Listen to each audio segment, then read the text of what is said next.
As an enthusiast, if I was in the market for a sporty compact car, the Corolla would have simply just been at the end of my list. Thankfully, Toyota has been on a long mission to inject a healthy dosage of fun into all of their cars, and today they've flown me out to Del Mar, California to test out the all-new 12th generation Corolla. Now, this also marks the return of a dedicated Corolla hatchback to the US. So is this all-new version the return of a sporty Corolla? That's what we're here to find out.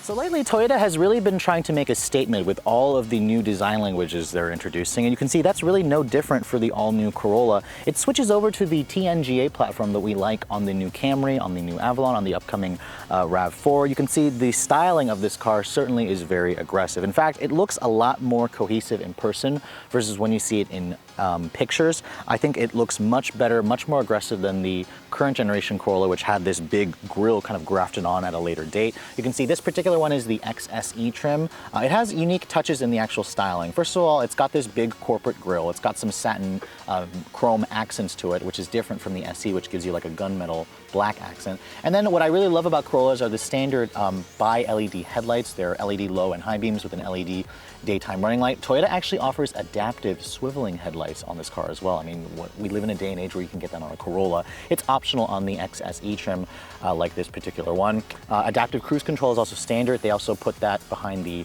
sensor here in the Toyota emblem. It is standard on all trim Corollas. It's their newest 2.0 version that has the active lane keep assist as well. Now, in terms of the look of the car, you can see it sits much lower because this vehicle is lower, and it's also lower and wider versus the previous generation. Remember, this car replaces the Toyota Corolla IM, which started life as a Scion IM and is based on the Toyota Auris in other markets. This is the same car, which I believe is in its third generation.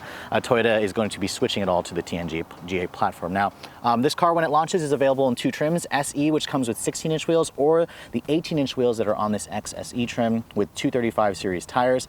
They're very nice looking wheels. I think it really gives this car a nice stance. Compared to the previous generation, Toyota has lengthened the wheelbase by about an inch, but they did shorten the car by about a half inch. It's about 169 inches long. Compare that to a Civic hatch, and this thing is about 8 inches shorter than a Civic hatch. So it definitely has that small, planted low look to it. In fact, I see a lot of angles of the old Mazda 3, the Mazda Speed 3 in the design, even when it comes down to this blue flame metallic exterior color. Now at the rear, I think the design is equally handsome at the rear with taillights that kind of mimic the look of the front. They are LED combination taillights. There's an XSE badge. This spoiler here is really attractive. It's optional. It's a dealer accessory, or you can get it from the factory. It doesn't come standard. I kind of wish it did. And then all the hatch models will come with these exhaust garnish pieces here, which are not real. They're actually fake, which is kind of a disappointment, but it really is kind of going in the norm. I also like the black trim pieces that kind of break this up. It really reminds me of the old Mazda Speed 3. Now, this is the hatchback model, so Practicality. You guys are probably wondering about that. Now, because this car is a little bit smaller, I want to say the cargo area does look smaller. Toyota rates this at 18 cubic feet of space with the seats up. I don't have official numbers when you actually fold down the seats yet, which I'll have to find out at a later date, but you do get a temporary spare tire, which does, raise the floor up a little bit. But I mean, overall, the cargo area does look a little smaller than some competitors, but the fact that it's a hatchback is still a big plus. So most of the Corolla hatchback models will come standard with the company's smart key access system with push button start. It doesn't have remote start on the fob, but you can use the app where you can access it from your phone or your smartwatch. But nevertheless, here's the current key fob that I've shown you on the Camry. Just keep the key fob on you. To lock the vehicle, there's a button here on the door handle. Just rest your finger on that little portion. To unlock it, there's a sensor on the back of the handle.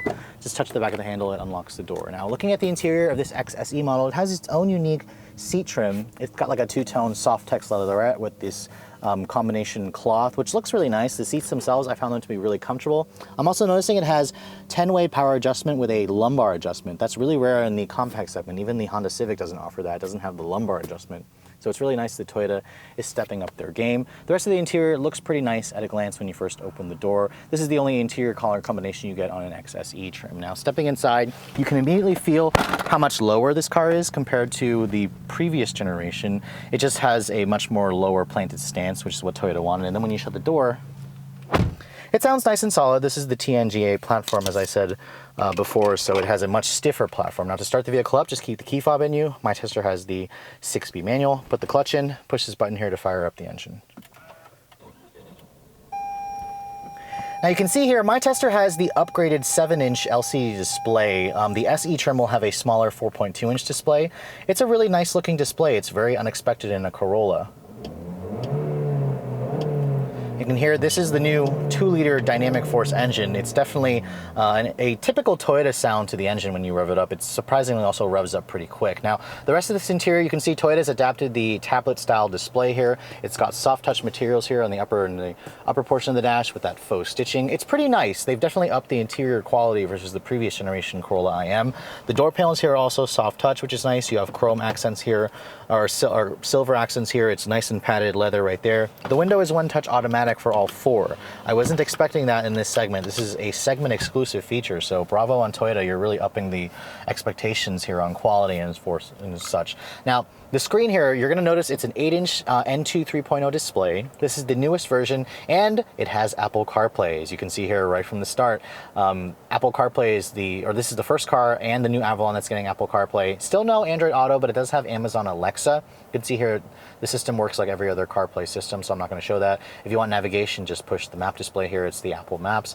This particular one doesn't have the embedded navigation system, so you have to keep that in mind. If you want that, you need to go up to the CVT trim to get that option. Pushing the Toyota icon there brings up the actual Entune system. You can see here, this is your home screen. Apple CarPlay is there. You can also customize the screen if you'd like. The audio's information here, you can see it has a slightly redesigned layout here. It's really pretty quick. It's really easy to use. I like the fact that it has a volume and a tuning knob here, so that's really nice. When you put the vehicle into reverse here, it gives you a backup camera. It gives you just the the distance markers, but no trajectory, no parking sensors, which is a little bit basic. Some competitors have given you a better backup camera for sure. Now, looking down here, you have dual zone climate control. There's a single zone if you guys go for an SE. Your USB port is right there. This is the one that actually connects to the CarPlay. You have 2 level heated seats over here, which is nice. No cooled seats. Toyota doesn't offer that. Down here, you can see this is the 6-speed manual, obviously. There's also a CVT available, which I'll show you guys later on. The manual itself has really good throws, actually. You know, it's a longer shifter, but the throws are medium. They're not super long, but they're not super short. They're just kind of right in between. I actually really like the way it feels. The clutch also has a nice progressive feel to it. It's a little bit on the lighter side, which is good. It's a really easy car to drive. This button here controls the Rev Matching capabilities, or IMT is what Toyota calls it. When you push it and turn it on, Toyota also says if you aren't really good at driving stick, it kind of helps you with driving stick and adjusting the rev so it's a little bit smoother. I'll have to wait until I get this out on the road to test drive it. Now, there's a new electronic parking brake here with a hold function. There's your cup holders here, which is nice for some good storage. The center console here is a pretty good size. It's got a quick charger there and another 12-volt. One thing that Toyota doesn't offer is a sunroof. You can't get a sunroof on this vehicle yet. Toyota says that if they have enough complaints or requests, they'll add that. The manual transmission also does not have blind spot monitoring. You can't get that on the manual. It's only on the automatic, so that's something to consider. All the Corollas will have the TSSP 2.0 as standard, where it has the active lane trace assist, it has the active lane keep assist, it has pedestrian detection, adaptive cruise control. The adaptive cruise doesn't come to a full stop if you guys go for the stick. Only on the CVT where it'll actually come to a full stop and go traffic, which is nice. Again, very class exclusive features on the Corolla, and Toyota makes that as standard. I mean, overall, the interior itself has really good comfortable seats. I love the way the seats feel. It's a good roominess too, which is in stark contrast to the back seat, which feels a little bit tight. But I mean, overall, I think people are going to get in this. You're going to be really impressed and surprised at how much Toyota has upped the interior quality and added a lot more features to this car. Now, the rear seat of the new Corolla is definitely where I noticed a weakness when I first saw this car at the auto show.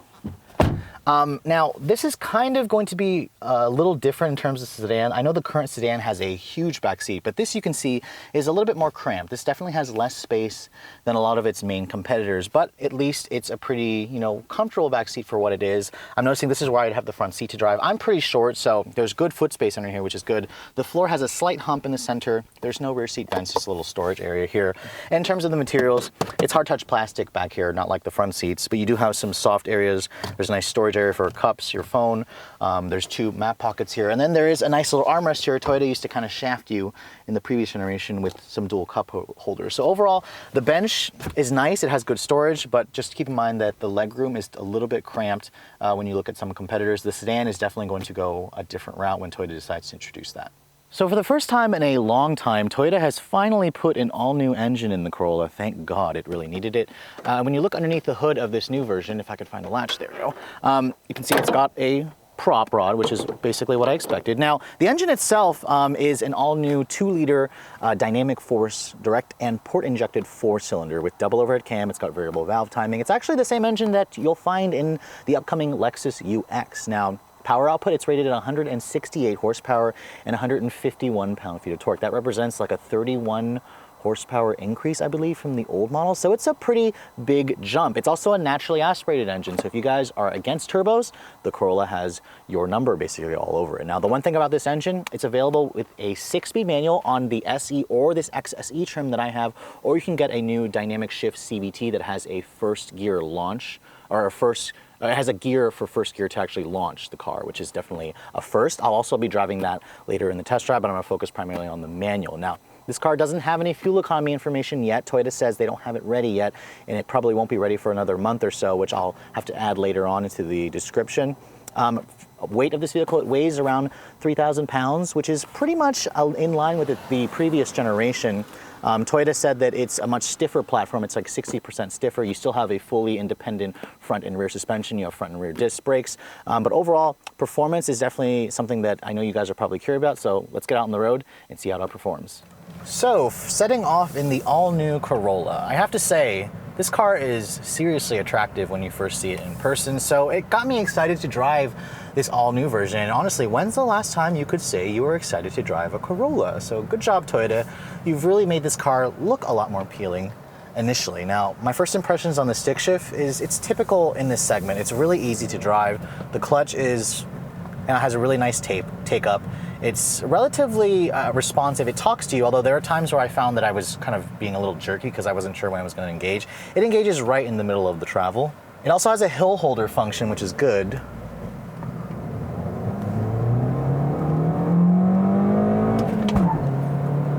Okay, I got it to do a little second gear chirp there.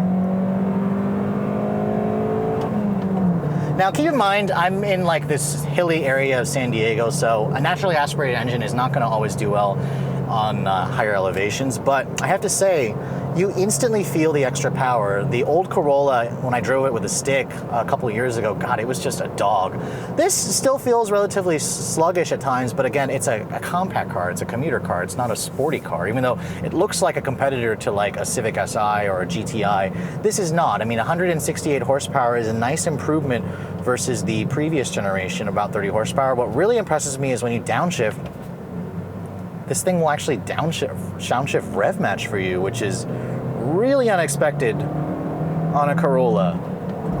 But it's just really fun to drive. I love the fact that Toyota offers this, you know, with the higher trims like this. And the handling of this new Corolla is also really surprising. The steering, while it is light and electric, it's really quick, precise. The car just kind of turns directions really quickly. The suspension stays nice and flat. It's just a really tossable, flickable kind of car. It feels really planted, and that's something that Corollas haven't really ever felt in the past. They always felt really soft, really like loose, and Toyota's really addressed that for this new generation. That rev match function, it really just makes you look like a hero when you're driving a car with a stick. And it's just crazy that Toyota put it on a Corolla. Now, in terms of the visibility, the Corollas is definitely not quite as good as the competitors. Now, the dash definitely sits up a little bit high, although Toyota did say they kind of shrunk the dash when they had adopted this tablet-style display. I just think that it sits up a little high. You can adjust the seat to make this go up higher, but you can't really see over the front hood. The mirrors are nice, though. I like the fact that they've relocated the mirrors to the actual doors, so it has a really nice view. There's also this little cutout here that gives you a little bit more extra view. The view out of the back is definitely a little smaller because of that small window, but the car looks really good. It's not horrible, but I wish that they offered the blind spot monitoring on the manual, so I think Toyota should offer that. That's a feature that a lot of buyers really want. And you can hear, I'm going about 45. The road noise is high, but the road here is not what I would say smooth, so that doesn't really surprise me. I'll have to wait until I get this out on my actual home road to see if the road noise is better there. So let's see how the turning radius is in this thing. It's a small car, so I expect it to be good. It's not bad. All right, first gear pull. I got it to chirp again. All right, it feels like this car would get to 60 in under 8 seconds, which is a big improvement over the old 1.8 liter. There's no official test data yet. This car is still pretty new, but I mean, overall, it's fine for everyday use. This isn't going to blow you away with power, but it's a good balance of that. Now, as you can hear, I'm cruising along here in 6th gear, and I'm going about 55, and the road noise is pretty high, so I'm a little shocked at that. But again, this is a pre-production model. The roads here are pretty crappy, so I'll reserve judgment. Now, earlier I said in the review that Toyota says the IMT function, the Rev Matching function, helps you drive a little smoother if you're not good at driving stick. I can't really comment on that because I know how to drive stick. I'd have to actually put someone in this car that doesn't know how to drive stick and see if there's a difference. But I'll have to take their word for it on that for now. But I mean, just as an everyday commuter car, this is really pleasant to drive. It's got a lot of features. It's got the Apple CarPlay now. It's got decent power. It gets, you know, it's gonna get good gas miles even though Toyota doesn't have final numbers yet. The seats are also really comfortable. I could probably sit in these for hours and be fine. I really like them. They hug you, but they're not overly aggressive. And they just feel good. I like the two-tone aspect with the cloth and the leather.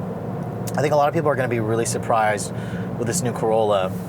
And it should definitely be considered if you were looking for a sporty compact. I mean, it's one of the few that offers a stick at this higher trim level, whereas Honda, if you wanted to compare this to like a Civic Sport hatchback, it won't have Apple CarPlay, it won't have push-button start, it won't have LED headlights. So for me, the Toyota would win in that aspect in terms of features, and in terms of driving dynamics, they're nil. I mean, the Civic has that turbo engine. It feels slightly quicker because of the additional torque, but if you prefer the naturally aspirated engine of what the Corolla has, you're also gonna really like this and what it has to offer. So this is a manual, so of course I have to try doing an acceleration with the traction control off. We're gonna do like nothing super aggressive, but let's see how it does. Oh. I don't like the way that sounds, but I have to say, it's pretty nice. It gets up and goes pretty well. Got the manual, but I'm also gonna drive the CVT and show you guys how the CVT drives because ultimately that's probably what you are gonna buy anyways. So let's switch over to the CVT version. Okay, so as you can see, I've switched to a different Corolla XSE hatchback, and this one actually has a lighter interior color. So ignore what I said earlier about black being the only choice. This combination I think looks great with this two-tone. It's got like a cream color with like the black, the cream color dash. It just looks fantastic. Now, this particular one with the CVT has like an upgrade package that gives you the embedded navigation. It also has wireless charging. And it feels a little bit nicer than the manual I just drove. And I also like the fact that it has blind spot monitoring with rear cross traffic alert. But with the CVT, this has a new CVT with a first gear launch mode. Not like a launch control, it actually just has a gear for first to help with getting this off the line. So let's see how this actually feels compared to other CVTs I've driven. So one thing this car has is a sport mode. It replaces that IMT button, basically, that the manual had. And when you put into sport mode, the tack changes to red.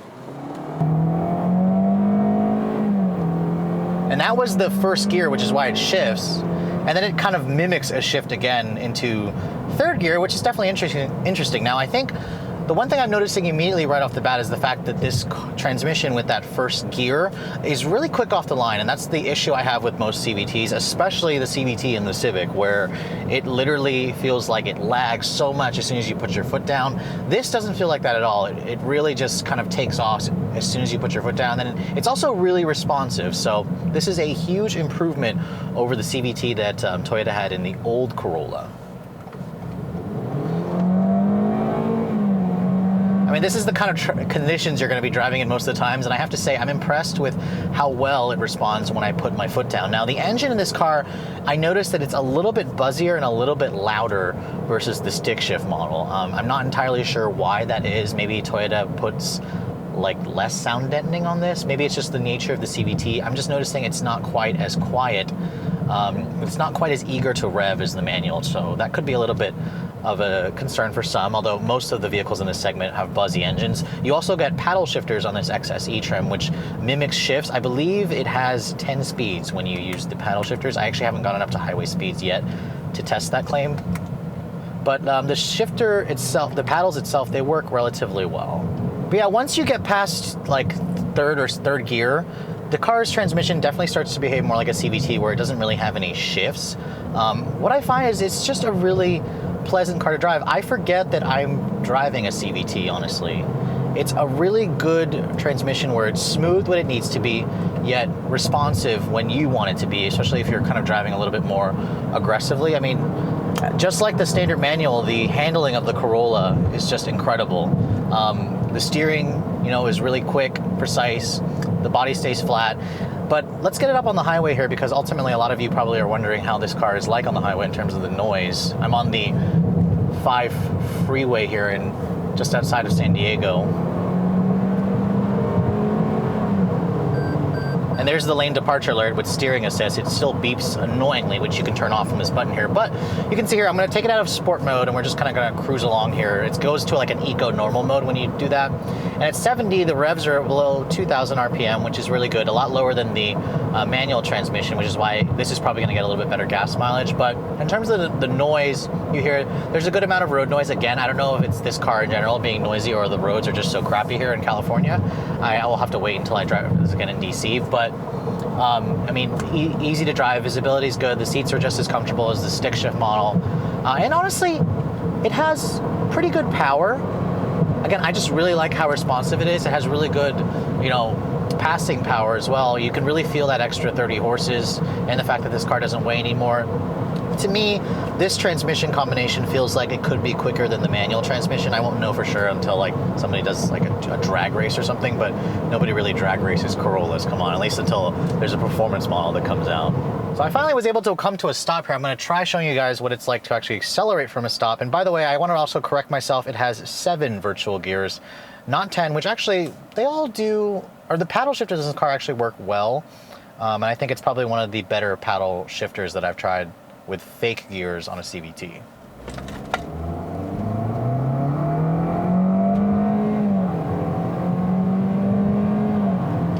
As you saw there, it feels like you're driving a regular automatic. It's really surprising. It's really shocking. You just, you don't expect a CVT to respond the way this does. It feels like I'm driving like a traditional 6 or 8 speed automatic. It's really, really good.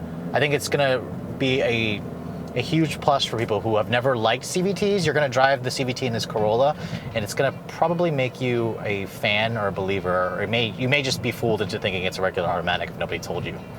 So after spending the day driving the all-new Corolla hatchback, I have to say, this is a car that will seriously surprise you. Compared to the previous generation Corolla IM and Corolla sedan, it's just in a completely different league. The all-new TNGA platform really just puts this one in the same league as like a Honda Civic or a Mazda 3 in terms of driving dynamics. As you guys saw from the test drive, the manual transmission is really fun to drive. It's easy to drive. It's got good throws. That rev matching function is really cool. It's a class exclusive feature. The fully independent suspension gives it really great handling. The steering is really sharp. Aside from a slightly noisier interior for road noise, I'll have to wait until I drive this thing in DC to confirm that. The ride quality was good, and the space is also good, aside from the rear seats, which are a little bit cramped. Really, I have trouble finding faults in this thing. It really compares favorably to the all-new Civic hatch and the current Mazda 3 hatchback. So with all that said, what's it gonna cost to put the new Corolla hatchback in your driveway? Unfortunately, Toyota doesn't have final pricing available yet. However, if you look at the old model, it starts at $18,800, and Toyota didn't have options for the old one. This one, I'd estimate, will start similarly, maybe a little bit more, and you know, an XSE trim like this one, I would say this one would probably be around just under $25,000, you know, when looking at its competitors, which would make it a little cheaper, but again, it's missing a feature like a sunroof, which I really hope Toyota decides to add. But other than that, I hope you guys have enjoyed my full overview on this 2019 Toyota Corolla hatchback. If you're also looking to see the latest cars I'm testing, make sure you follow me on Instagram at redline_reviews, like us on Facebook, and as always guys, keep subscribed to the Redline Reviews YouTube channel for all the latest reviews. Thanks so much for watching. I'll catch you all in the next video.